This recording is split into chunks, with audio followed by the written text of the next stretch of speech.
بسم الله الرحمن الرحيم يا من تحل به عقد المكاره ويا من يفثع به حد الشدائد ويا من يلتمس منه المخرج إلى روح الفرج. بسم الله الرحمن الرحيم. Alhamdulillah wa sallallahu ala Sayyidina Muhammadin wa alihi al-tahirin. Assalamu alaikum wa rahmatullah, and welcome to this podcast series of a commentary on Sahifa Sajjadiyya by Mizan Institute. ثم ضرب له في الحياة أجلا موقوتا ونصب له أمدا محدودا يتخطى إليه بأيام عمره ويرهقه بأعوام دهره. After Imam Sajjad alayhi salam explained how Allah subhanahu wa ta'ala has set aside a share of rizq and qut for all of us, to the point that if something has been meant for us, no one can get in the way of that, and if something's never to reach us, no matter how much we try, we won't be able to gain it. The Imam goes on here because it seems for some that, okay, this is what we were created for. It might seem for some that this is what we were created for, that Allah subhanahu wa ta'ala brings us into this life and He keeps feeding us and taking care of us. But no, there's an end to all of this. And so the Imam brings this up here. That conversation that we usually don't want to have, the conversation of death. Now, there's a point here, a very important point. Not just in this dua and this part of the dua, but all in all in our literature we find this everywhere. How Allah subhanahu wa ta'ala reminds us, the Prophet sallallahu alaihi wasallam, the Imams remind us that look, there is an end day, there's an end date for everything.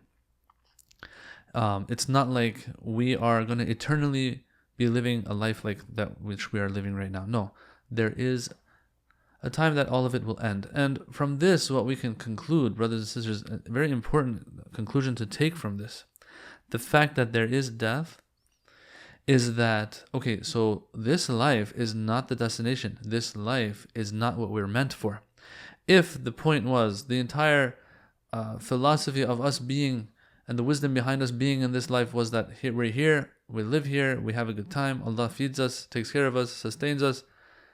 If that was the case, that this is everything, then it wouldn't make sense, and it wasn't wise. It was not in the wisdom and in accordance with Allah's wisdom to take this from us. The fact that this will end and it is taken from us shows us a very, very important thing here, and that is that we were not created for this life. And Imam Ali has said this in Nahj al-Balagha. We have hadiths for this. It's something that it's a common theme in our literature, that you were created for other than this world and other than this life. Okay, so that is something to keep in mind. The fact that there is a death shows that the destination and goal was not this. If this life is the ultimate goal, why take this life from us? ثُمَّ ضَرَبَ لَهُ فِي الْحَيَاةِ أَجَلًا مَوْقُوتًا. It says, then for each spirit he strikes a fixed term in life. Ajal is going to be that time period, that time, that moment that things end. Ajalan mawqutan. Mawqut comes from waqt. It's timed. There's an actual time that this is going to take place. That ending is going to come. And when that time comes, since that is the time for it, there's no escaping it. وَنَصَبَ لَهُ أَمَدًا مَحْدُودًا. And also for each person, he sets up a determined end. So these two sentences are kind of saying the same thing here. So there is an expiration date, let's call it, a deadline, an ending date, ending day, whatever you want to call it, a time that will come that everything is going to end for us. This deadline, this moment that we are moving towards, يَتَخَطَّى إِلَيْهِ بِأَيَّامِ عُمُرِهِ. This person is taking steps towards it. Yatakhata is a verb that comes from khutwa, which means a step. So these are steps that are being taken towards this day, that time that we are going to, this life is going to end for us. بِأَيَّامِ عُمُرِهِ. Now here it gets a little poetic. It says, with every day that's passing, through the days of this person's life, this person is walking towards and taking steps towards that ajalan mawqutan or amadan mahduda, that time that has been determined for that person. وَيَرْحَقُهُ بِأَعْوَامِ دَهْرِهِ. This person uses up their life through the years that they put behind them. حتى إذا بلغ أقصى أثره واستوعب حساب عمره, until it reaches a point that this person takes the final step and embraces the reckoning of his span, it says here. Okay. What is meant is, or the way I want to word it, let's say, this person takes that last step of theirs, بلغ أقصى أثره, the last stage of their life, the last step of their life, whatever you want to say. وَاسْتَوْعَبَ حِسَابَ عُمُرِهِ, I want to say it like this, that this person uses up and exhausts every little bit that person had when it came to their life and lifespan. Okay, so we have, I remember one of these great urafa speaking once about this. He said that, and I think it's based on a hadith, that, when the person's time comes to depart from this dunya and for them to pass on, this person is told by the angel that, look, you had this many breaths that you could take in this life. Those have been used up. Those have been exhausted. You had this much food, this much rizq, this much of this much of that, this much oxygen, whatever. You had this much of a share for this much of a share for that. You've used all of this up. In other words, to that extent, everything is determined for you. And now the time has come to move on. You've used up everything that was put in your account, let's call it. So here it says, وَاسْتَوْعَبَ حِسَابَ عُمُرِهِ, that which was in this person's account of lifetime and lifespan, they've used it all up. I'm being a little loose with the translation here, but I'm trying to make it nicer. So when all of this happens, this person has traversed this life, reached that last step, used up their lifespan and exhausted it for whatever it was worth. قَبَضَهُ إِلَى مَا نَدَبَهُ إِلَيْهِ مِن مَوْفُورِ ثَوَابِهِ أَوْ مَحْذُورِ عِقَابِهِ. Allah subhanahu wa ta'ala takes this person's life, takes them towards what? مَا نَدَبَهُ إِلَيْهِ, towards that which Allah had told this person to work for. Allah had pushed this person towards, do this, do that. Like, this life is all an opportunity for us to make the most of it so that we can build our akhirah. And so Allah subhanahu wa ta'ala pushed us towards what? Pushed us towards a good akhirah. So Allah takes this person, collects their soul towards what? Sends them towards that which He had pushed them for in this life. Had pushed them to work for in this life. What is that? Mawfur thawabihi, abundant reward. So this person will be taken to that which Allah wanted him to move towards, which is abundant reward. Or this person will be taken to what? Mahdur iqabihi, the punishment that Allah had told this person to be careful about, had warned him about, and told him to protect himself from. But this person might not have listened. And so Allah now, once He takes this person's life, takes him where? Takes him towards what? Takes him towards that iqab and punishment that this person had been warned of, but they didn't do what they needed to protect themselves from it. And then here the Imam adds a couple of verses to what he has said. He tops it off with these verses as if he is supporting what he said with verses of the Quran. لِيَجْزِيَ الَّذِينَ أَسَاءُوا بِمَا عَمِلُوا وَيَجْزِيَ الَّذِينَ أَحْسَنُوا بِالْحُسْنَى. This is verse number 31 of Surah An-Najm, which means all of this is happening. Imam Sajjad is saying all of this is happening that I mentioned, so that what happens? So that Allah will punish those who have done wrong with what they have done, and will reward those who have done good with good.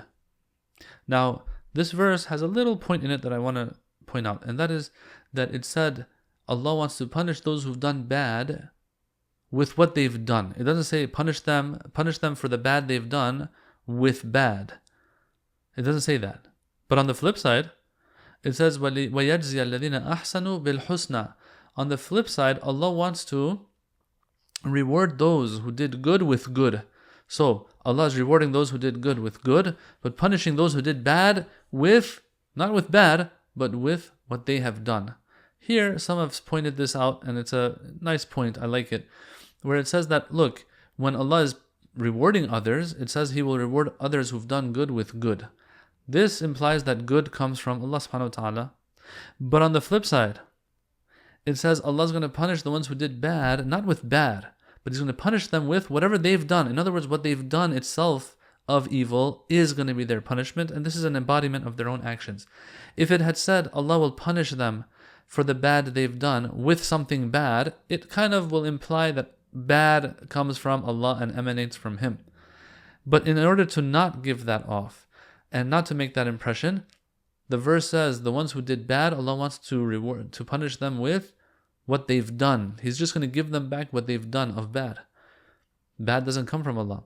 But those who have done good, Allah will reward them with good. So the wording there is very interesting.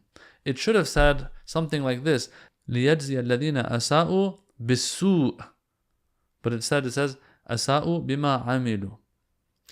Alright, so that's one verse that the Imam mentions here. عَدْلًا مِنْهُ تَقَدَّسَتْ أَسْمَاؤُهُ. So the fact that Allah is doing all of this is out of Allah's justice. No one can question Allah subhanahu wa ta'ala on the Day of Judgment and say, why are you giving someone punishment? He'll say, this is what you sent for yourself. Yeah? And no one can, of course, question Him when He gives good to those who've done good, because that's also His justice. So this is a form of justice from Him. تَقَدَّسَتْ أَسْمَاؤُهُ. The one who are immaculate and pure, His qualities, His names. Okay, so Allah subhanahu wa ta'ala, the pure, the all immaculate, who has the highest qualities and the most purest of names, He's doing this out of justice. You can't expect anything else from someone who's so immaculate. They cannot be unjust to anybody. Okay, so that's one verse. وَتَظَاهَرَتْ آلَاؤُهُ. Let me also add this. تَظَاهَرَتْ آلَاؤُهُ. The one who is immaculate and the one whose blessings are apparent. Anyone can acknowledge how many blessings Allah has given to all of creation. But then this is the verse that he also cites, the Imam. He says, لا يسأل عما يفعل وهم يسألون. Surah Anbiya, verse 22. Which means He is not questioned for what He does, but rather they, the people, are questioned. And so when a person looks at this verse, of course, the Imam is adding this verse here because he was talking about justice. Allah is doing all of this out of justice. As a result, He's not the one who's going to be questioned. The people are going to be questioned. But now someone reads this verse and kind of gets a little upset, offended, whatever. You know, the times we're in right now, the smallest things will offend people. So it says, someone will say, oh, that's not fair. God can do whatever He wants and no one can question Him. But when we do stuff, we can be questioned. And I think the answer to this is pretty clear, but I'm going to say it anyway. That look, Allah subhanahu wa ta'ala, when He says, لا يسأل عما يفعل, that I'm not going to be questioned for what I do, it's not because I might do something right or wrong, but because I'm the all-powerful, you can't question me. But rather, it's that Allah subhanahu wa ta'ala is so perfect and will never ever do anything that is influenced by anything. And what He does is out of justice only, if not even more. Sometimes He will act out of justice, sometimes even more than that, out of grace. And He will go extra out of His way for us, so to speak, of course. So this is the type of God we're talking about. A God, an entity that does things based on total justice or grace and mercy. There's no need ever to question Him. It's not that He will do whatever He wants of right or wrong and you can't question Him because you're not strong enough. No. It's because it's impossible for Him to do something wrong. Only good and right comes from Allah subhanahu wa ta'ala. When you know that only good and justice comes from someone, then you don't question what they do. On the flip side though, the people are not like that. If Allah is not influenced by all those things I listed, the people are influenced. Personal interests, pleasure and desire seeking, self-gratification, etc., etc. So people, when they make decisions and they act not based on only justice or grace and mercy. No. Lots of times it is based on other than those. And when those personal interests come into the equation, dhulm happens, oppression happens, transgression happens, trampling of people's rights happens, making unwise decisions happens, etc. And when with that comes the possibility of questioning. You can question someone that has the possibility of doing right and wrong because they are under the influence of personal desire and interests. Because these don't hold when it comes to Allah subhanahu wa ta'ala, it's not even an applicable question to ask. Oh, can we question God or not? It's not applicable. Okay, so here the Imam ends this segment of the dua, and then he starts a new segment where he speaks of how even when it comes to the gratitude that we're supposed to show Allah subhanahu wa ta'ala, the gratefulness we're supposed to show Allah subhanahu wa ta'ala, even that is a blessing by Allah. That is something that Allah has allowed us. Or else, if Allah hadn't allowed that, if Allah hadn't blessed us with that, we wouldn't have even known that it's Him behind all of these things. These are things to think about, brothers and sisters. The Imam brings these up for a reason, and this is not the only place the Imam brings this up. This is all over our literature. The Imams in their du'as, you will have stories about maybe even Anbiya and prophets of God, like Prophet Musa alayhi salam, that Allah tells them that what I like about you is the fact that you even thank me for your gratefulness. Things like that you'll hear here and there, different stories. So this, in that new segment, in that next segment, the Imam, he starts speaking about this matter. We'll talk about that inshallah in our next session. Walhamdulillahi Rabbil Alameen. Wassalamu alaikum wa rahmatullahi wa barakatuh.